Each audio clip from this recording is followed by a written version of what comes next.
This shelf isn't just walnut and epoxy. It's part of a working coffee business. Today, I'm building a custom black walnut floating shelf with real coffee beans embedded in WiseBond epoxy for Innkeeper's coffee and their mobile coffee trailer that they use to serve different functions and events here in town and the surrounding areas. You'll see me walk through different design decisions, epoxy processes, and then finishing steps that turn the raw materials into a functional piece made to travel, perform, and stand out. Let's get started.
just a matter of getting the beans in. And these are Innkeeper coffee beans. Since this project is for them, it made sense to use their coffee beans as well.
Alright, here we are now. We're going to pour the final layer of this.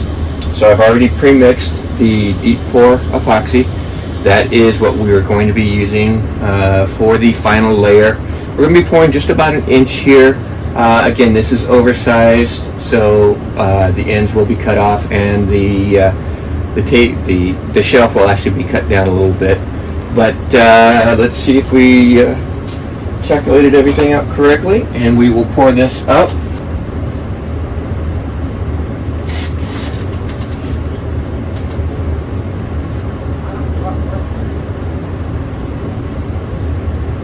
Wow. So with the deep pour epoxy, it is a slow curing epoxy, so any air bubbles that do get in here from the pour will float to the surface and have 36 to 72 hours to come in and pop at the top.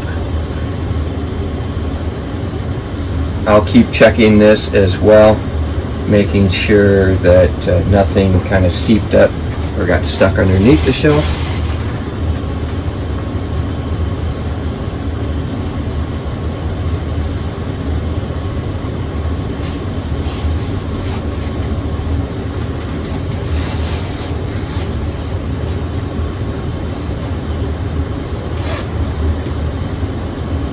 We'll let that set up now.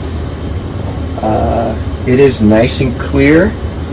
I have a plastic barrier set up around my pour table here to try and help prevent any kind of contaminants that could be in the air float down in. I have my shop dog down here all the time, and they tend to shake and move around, and they'll kick up the dust as well as get their hair floating through the air. So the best thing I could do is drape this area off with plastic and That seems to work really well for me. So we're going to let this set up. We'll just keep monitoring it. But right now, I don't see any air bubbles. So very happy with this. We'll check back with you. Okay, time to get this out of the mold, get it flat, and then we can work on getting this out.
We have got the underside sealed, mixed up too much of the quick set seal.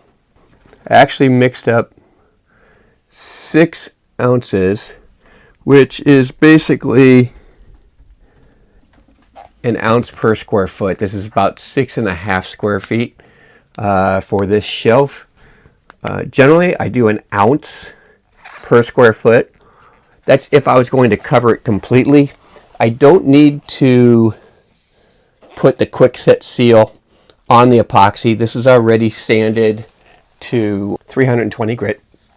So the tabletop pour that I'll do in just a couple hours will still adhere to that. And this is the underside. I just want to make sure that we got this all sealed up and good to go. You saw me checking it at a low angle. Really good to have it proper lighting. I'm using one of these cheap bristle brushes from the home center. I wouldn't recommend using these. That the hairs come out of there, the fibers, and stick within the epoxy resin.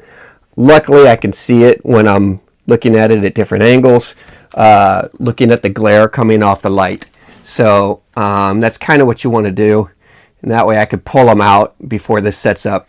This will set up in a couple hours, and then I can come back in when it's still tacky and pour right over top. I've got everything all set up. You saw me in the very beginning of this segment where I was checking the level of the shelf itself.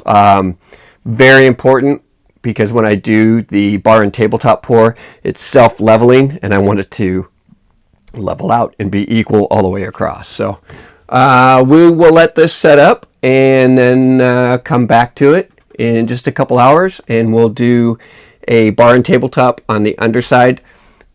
Not really necessary. Most people just do a seal coat and leave it. It's the underside. You're not going to see it. However, this is going on a trailer that's going to be elevated up a little bit. It's the shelf for a mobile coffee station. So people will see kind of the underside. So I want to make sure that it is nice and level, nice and protected on both sides. And then we go from there.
Okay, we are getting ready to install the floating shelf, the coffee bean floating shelf for the Innkeeper's mobile trailer.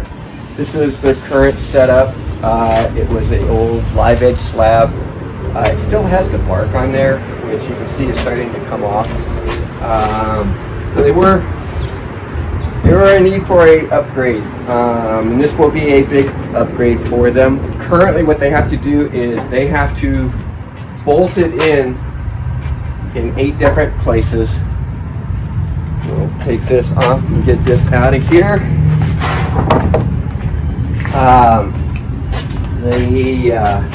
The trailer itself has these angle brackets on, which are fine, but they always stay on. So it is a hazard. As you're walking around the trailer, you could catch an arm on it, catch your clothing. So they wanted to do away with this type of a system. So what we're going to do is we're going to come up with a cleat style system. This particular cleat will hold up to 500 pounds, which is way more than what we need, but better to be safe than sorry. So these brackets will come off. The one thing that we're going to kind of have a concern with is the straightness of the trailer.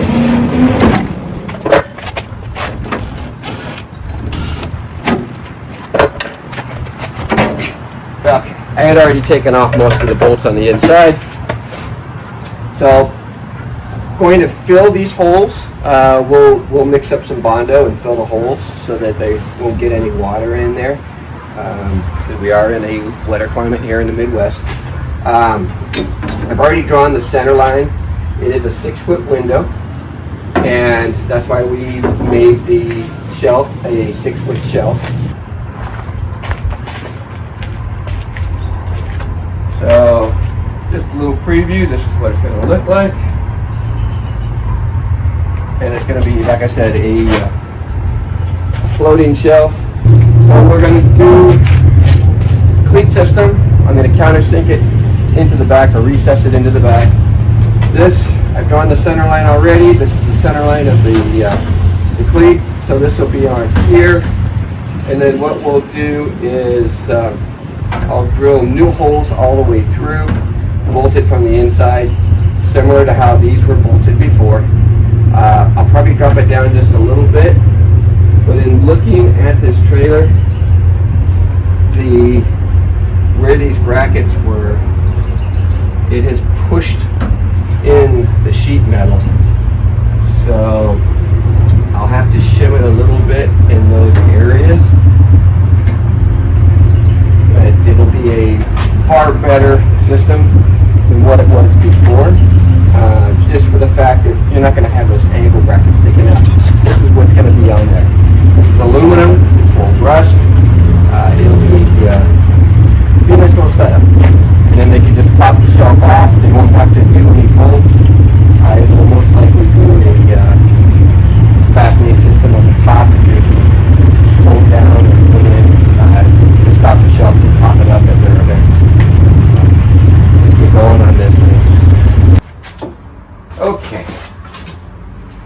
so this is the other piece, which this needs to be recessed in to the floating shelf. So it's going to be, floating up like this. So it's going to sit here. So what I want to do is I want to recess this section here in, but I'm going to try it out first and see.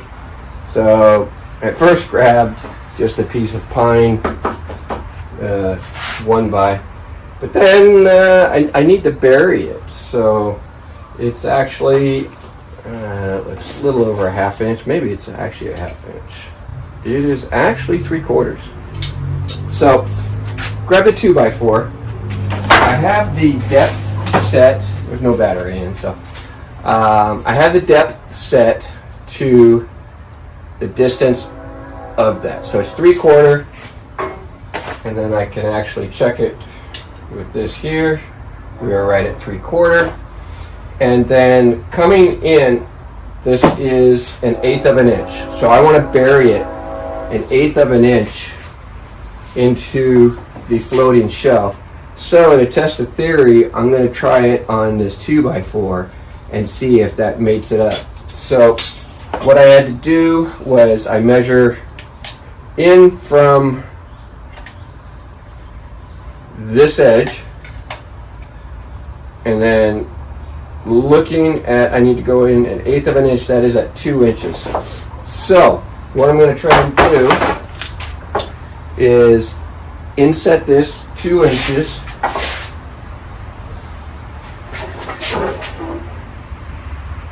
and then we'll see if I am correct.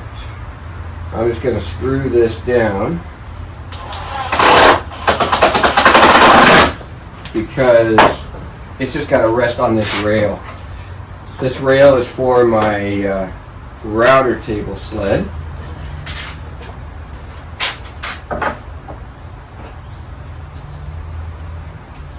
So let's get this all dialed in.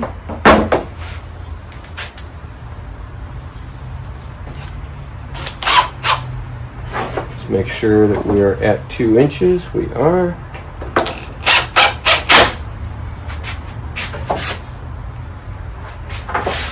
And this thing's not going to flex, so I'm going to throw a couple more in here just for good measure. Let's see. Let's span the distance here.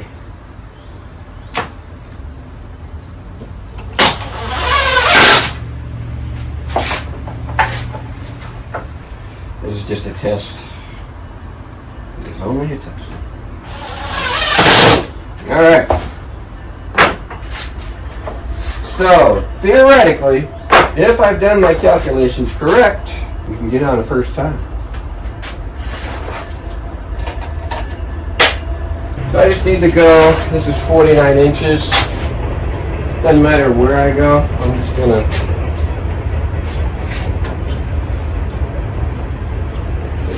go there, and yeah.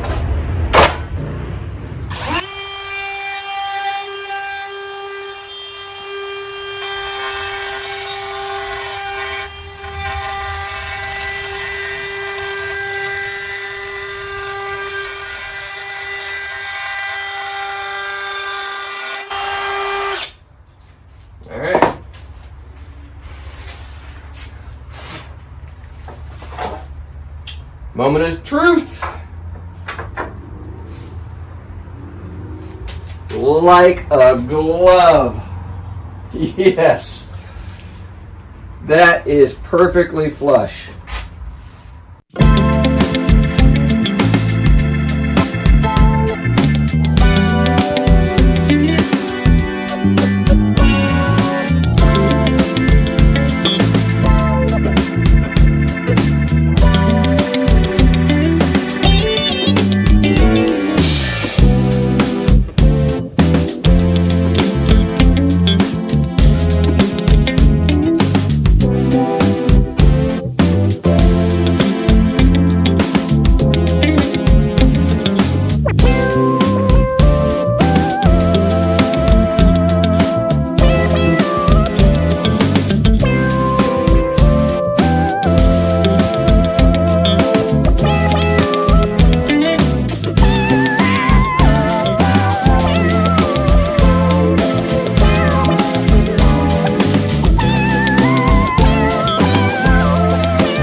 daughter needs a screwdriver or something. I don't know what or something is.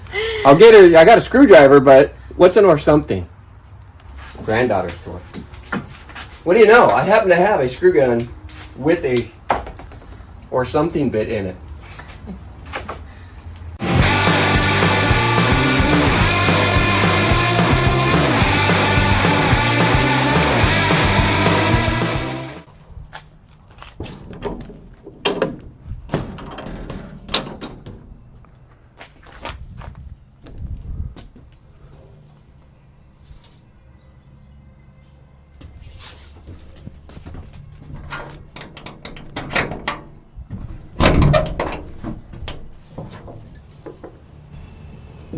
Open for business.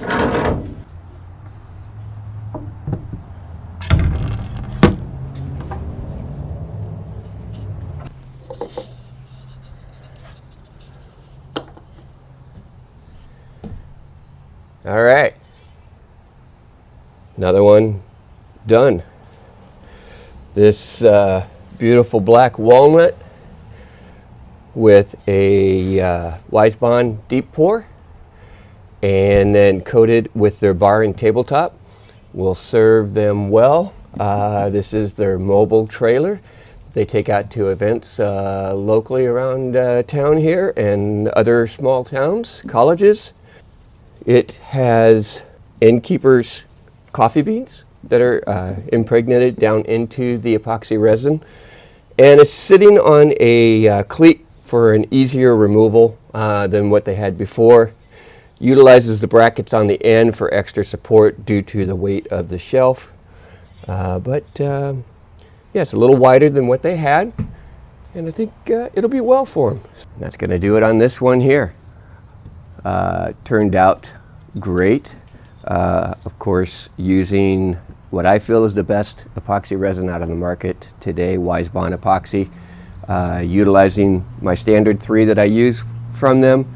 The quick set seal to seal the wood and the live edges, then the deep pour epoxy to have the coffee beans housed in and coated with their bar and tabletop. I will leave all the links to the product I use in the description below. If you found this video enjoyable, informative, please consider giving it a like. If you're not subscribed, please consider subscribing. It greatly helps out the channel, and share with anyone that you feel would enjoy this type of content. And if you are in the Galesburg area, you can check on Innkeeper's website to see where they are going to be. Thanks everyone for watching, appreciate it, and check out my other videos.